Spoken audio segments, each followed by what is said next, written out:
Genesis, Kabanata 46. Naglakbay nga si Israel, dala ang lahat niyang ari-arian. Pagdating sa Beersheba, naghandog siya sa Diyos ng kanyang amang si Isaac. Pagsapit ng gabi, tinawag siya ng Diyos sa isang pangitain. Jacob, Jacob, narito po ako. Sagot niya, ako ang Diyos ng iyong ama. Sabi sa kanya, huwag kang matakot na pumunta sa Ehipto. Doon, ang lahi mo'y magiging isang malaking bansa.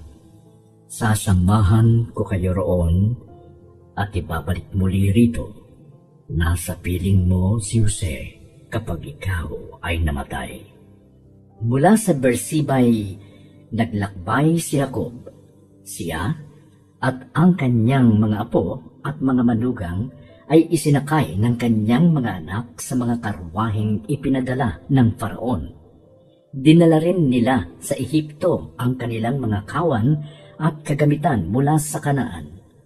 Kasama nga niya ang kanyang mga anak, mga manugang at mga apo. Ito ang talaan ng lahi ni Israel na nagpunta sa Ehipto. Si Jacob at ang kanyang mga anak at mga apo. Si Ruben na kanyang panganay at ang mga anak nitong sina Enoch, Phalu, Hezron at Carmi.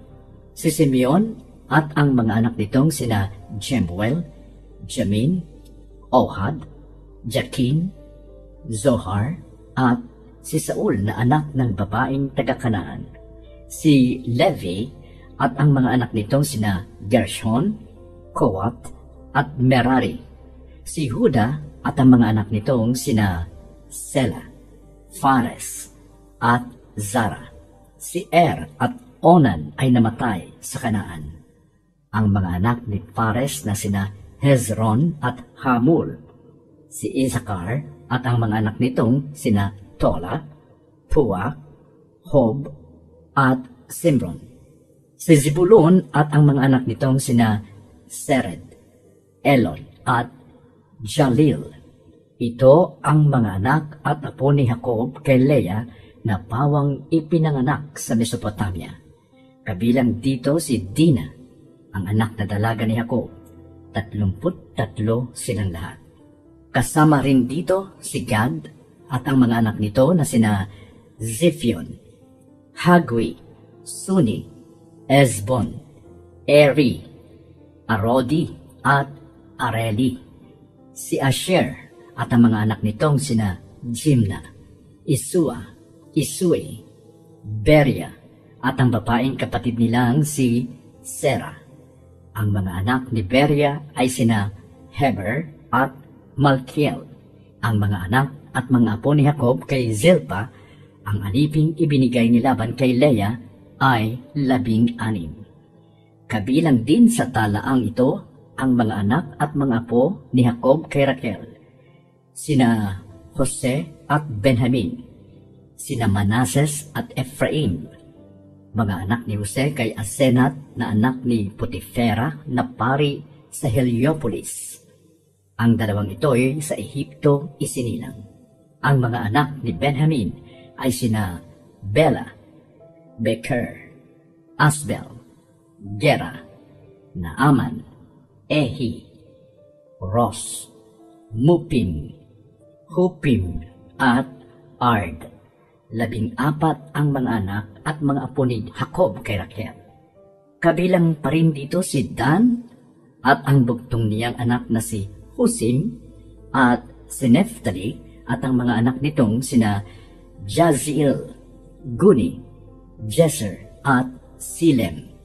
7 ang mga anak at mga apo ni Jacob kay Bilha, ang aliping ibinigay ni Laban kay Raquel.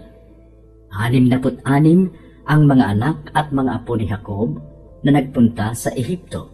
Hindi kabilang dito ang kanyang mga manugang. 2 ang naging anak ni Jose sa Ehipto. Kaya ang kabuuang bilang ng sambahayan ni Jacob na natipon doon ay 70. Si Juda ang isinugo ni Israel kay Jose upang siya'y salubungin. Dali-daling ipinahanda ni Jose ang sasakyan niya at sinalubong ang kanyang ama sa Goshen. Nang sila'y magkita, agad niyang niyakap ang kanyang ama at matagal na umiyak. Sinabi naman ni Israel, "Ngayoy, handa na akong mamatay, sapagkat nakita na kitang buhay." Sinabi ni Jose sa kanyang mga kapatid at sa buong sambahayan ni Jacob, "Ibabalita ko sa Faraon na dumating na kayo buhat sa Kanaan. Sasabihin kong kayo'y mga pastol. Dala ninyo ang inyong mga kawan at lahat ninyong ari-arian. Kung ipatawag kayo ng Faraon at tanungin kung ano ang inyong gawain, sabihin ninyong kayo'y nag-aalaga na ng mga baka buhat sa pagkabata, tulad ng inyong mga ninuno. Sa gayon, maaari kayong manirahan sa lupain ito." Sinabi niya ito sapagkat ang mga taga-Ehipto'y namumuhi sa mga pastol. Genesis, Kabanata 47. Isinama ni Jose ang 5 sa kanyang mga kapatid at nagpunta sa Faraon. Sinabi niya, "Dumating na po ang aking ama't mga kapatid buhat sa Kanaan. Dala ang kanilang mga kawan at lahat ng ari-arian. Naroon po sila ngayon sa Goshen." At ipinakilala niya sa Faraon ang kanyang mga kapatid. Tinanong sila ng Faraon, "Ano ang trabaho ninyo?" "Kami po ay mga pastol, tulad ng aming mga ninuno." Tugon nila, "Nakarating po kami rito sapagkat sa amin sa Kanaan ay wala na kaming mapagpastulan. Kung maaari po, doon na ninyo kami patirahin sa lupain ng Goshen." Sinabi ng Faraon kay Jose, "Ngayong narito na ang iyong ama at mga kapatid, at ikaw naman ang namamahala sa buong Ehipto, ibigay mo sa kanila ang pinakamainam na lupain. Doon mo sila patirahin sa Goshen. Kung may mapipili kang mahuhusay na pastol, sila ang pamahalain mo sa aking mga kawan." Isinama ni Jose ang kanyang ama sa palasyo, at pagdating dooy, binasbasan ni Jacob ang Faraon. "Ilang taon na kayo?" tanong ng Faraon kay Jacob. Sumagot siya, "Umabot na po sa 130 taon ang aking pagpapalipat-lipat ng tahanan. Maikli at mahirap ang aking naging buhay dito sa lupa. Malayong malayo sa naging buhay ng aking mga ninuno." Matapos magpaalam sa Faraon, umalis na si Jacob. Sa utos ng Faraon, ibinigay ni Jose sa kanyang ama at mga kapatid ang pinakamabuting lupain ng Rameses sa bansang Ehipto. Ang buong sambahayan ni Jacob hanggang sa kaliit-liitan ay kinalinga ni Jose. Nang maubos na ang pagkain sa buong Kanaan at Ehipto, at ang mga tao'y hirap na sa gutom, kay Jose bumibili ng pagkain ang lahat. Iniipon naman ni Jose ang pinagbilhan at dinadala sa kabangyaman ng Faraon. Dumating ang panahong wala nang maibayad ang mga tao, kaya't sinabi nila kay Jose, "Mamamatay kami ng gutom. Bigyan mo kami ng pagkain." Kaya't sinabi ni Jose, "Kung wala na kayong salapi, palitan na lang ninyo ng hayop ang pagkaing ibibigay ko sa inyo." At gayon nga ang kanilang ginawa. Ipinagpalit nila ang kanilang mga kabayo, tupa, kambing, baka at asno sa pagkain kinukuha nila. 1 taon silang binibigyan ni Jose ng pagkain bilang kapalit ng mga hayop. Nang sumunod na taon, lumapit na naman sa kanya ang mga tao. Sinabi nila, "Hindi namin maikakaila sa inyong kamahalan na ngayoy ubos na ang lahat naming salapi at mga alagang hayop. Wala na pong nalalabi sa amin kundi ang aming katawan at bukirin. Kaya tulungan naman ninyo kami. Huwag ninyo kaming hayaang mamatay sa gutom at mapabayaan ang aming lupain. Bigyan ninyo kami ng makakain at binhing pananim nang kami huwag mamatay. Hayag na po kaming maging alipin ng Faraon at ibenta sa kanya ang aming lupain. Nangyari nga ito, kaya't nakuha ni Jose para sa Faraon ang lahat ng lupain ng mga taga-Ehipto dahil sa tindi ng tagutom noon. Ang lahat ng tao sa Ehipto ay ginawa ni Jose ng mga alipin ng Faraon. Ang hindi lamang nabili ni Jose ay ang lupain ng mga pari, sapagkat ang mga ito ay may sapat na sustento ng Faraon. Sinabi ni Jose sa mga tao, "Ngayoy, nabili ko na kayo at ang inyong mga lupain para sa Faraon. Bibigyan ko kayo ng binhing itatanim.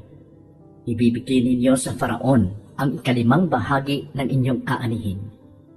Inyo na ang nalalabi para muling itanim at maging pagkain ng inyong pamilya." Sumagot ang mga tao, Napakabuti ninyo sa amin. Iniligtas ninyo kami. Handa po kami maglingkod sa Faraon.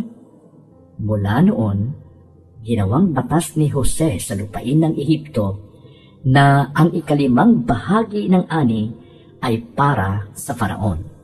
Umiiral pa hanggang ngayon ang batas na ito, maliban sa lupa ng mga pari, sapagkat ito'y hindi saklaw ng Faraon. Nanirahan nga ang mga Israelita sa lupain ng Goshen sa Ehipto. Yumaman sila roon at dumami ang kanilang lahi. 17 taong tumira roon si Jacob at umabot siya ng 147 taon. Nang maramdaman niyang malapit na siyang mamatay, tinawag niya si Jose at sinabi, "Ilagay mo sa pagitan ng aking mga hita ang iyong kamay at ipangako mong magiging tapat ka sa akin at hindi mo ako ililibing sa Ehipto. Ilabas mo ako sa Ehipto at isama mo ako sa libingan ng aking mga magulang." "Masusunod po ang nais ninyo," sagot ni Jose. Sinabi ni Jacob, "Kung gayon, sumumpa ka sa akin." Nanumpa nga si Jose at si Jacob ay yumuko sa may ulunan ng higaan at nanalangin. Genesis, Kabanata 48.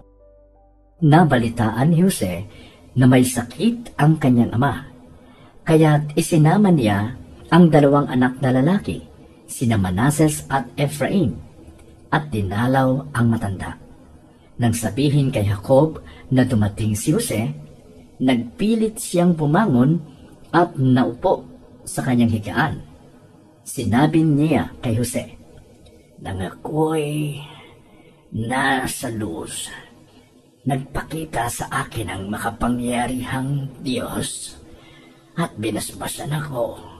Sinabi niya na darami ang aking mga anak at ang aking lahi ay magiging isang malaking bansa at ibibigay niya sa kanila ang lupaing iyon habang panahon. Ang 2 mong anak na isinilang dito sa Ehipto bago ako dumating ay ibibilang sa aking mga anak. Kaya tulad ni na Ruben at Simeon, sina Ephraim at Manases ay magiging tagapagmana ko rin. Ngunit ang susunod mong mga anak ay mananatiling iyo at ibibilang na lamang sa lipi ng 2 nilang kapatid. Ipinasya ko ito alang-alang kay Raquel na iyong ina. Nang pabalik ako buhat sa Mesopotamia, namatay siya sa Kanaan. malapit sa Ephrata, at dinamdam ko ng labis ang kanyang pagpanaw. Doon ko na siya inilibing. Ang Ephrata ay tinatawag ngayong Bethlehem. Nang makita ni Israel ang mga anak ni Jose, tinanong ito, "Ito ba ang iyong mga anak?" "Opo, sila po ang ipinagkaloob sa akin ng Diyos dito sa Ehipto." Tugon niya. Sinabi ni Israel, "Ilapit mo sila sa akin at babasbasan ko." Halos hindi na makakita noon si Israel dahil sa kanyang katandaan.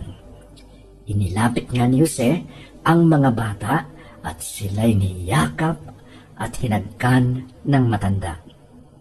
Sinabi ni Jacob kay Jose, "Wala na akong pag-asa noon na makikita pa kita. Ngayon, nakita ko pati iyong mga anak." Inalis ni Jose ang mga bata sa kandungan ni Israel at yumuko siya sa harapan nito. Pagkatapos, inilapit niya sa matanda ang dalawang bata, si Ephraim sa gawing kaliwa at si Manases sa gawing kanan nito. Ngunit pinagkurus ni Israel ang kanyang kamay at ipinatong ang kanan sa ulo ng nakababatang si Ephraim at ang kaliwa sa ulo ni Manases, at sila'y binasbasan. "Pagpalain nawa kayo at palaging subaybayan ng Diyos na pinaglingkuran ni Isaac at ni Abraham, ng Diyos na sa akin nangalaga at pumatnubay simula sa pagkabata at magpahanggang ngayon man, at pati na ang anghel na sa akin ay nagligtas. Pagpalain nawa kayo, tanggapin ang kanyang basbas. Maingatan nawa ninyo at taglayin oras-oras ang ngalan ko at ang ngalan ni Abraham at ni Isaac. Nawa kayo ay lumago, dumami at lumaganap." Nang makita ni Jose ang ginawa ng kanyang ama, minasama niya iyon, kaya't hinawakan niya ang kanang kamay nito upang ilipat sa ulo ni Manases. Wika niya, "Ito po ang matanda, ama. Sa kanya ninyo ipatong ang inyong kanang kamay." Ngunit sinabi ni Jacob, "Alam ko yan, anak. Alam ko. Alam kong magiging dakila si Manases, pati ang kanyang mga anak. Ngunit lalong magiging dakila ang nakababataan niyang kapatid. Ang kanyang lahi ay magiging dakilang mga bansa." Sinabi pa niya ito, "Ang mga Israelita sa Diyos ay hihilingin dahil kayo'y pinagpala. Sila may pagpalain din.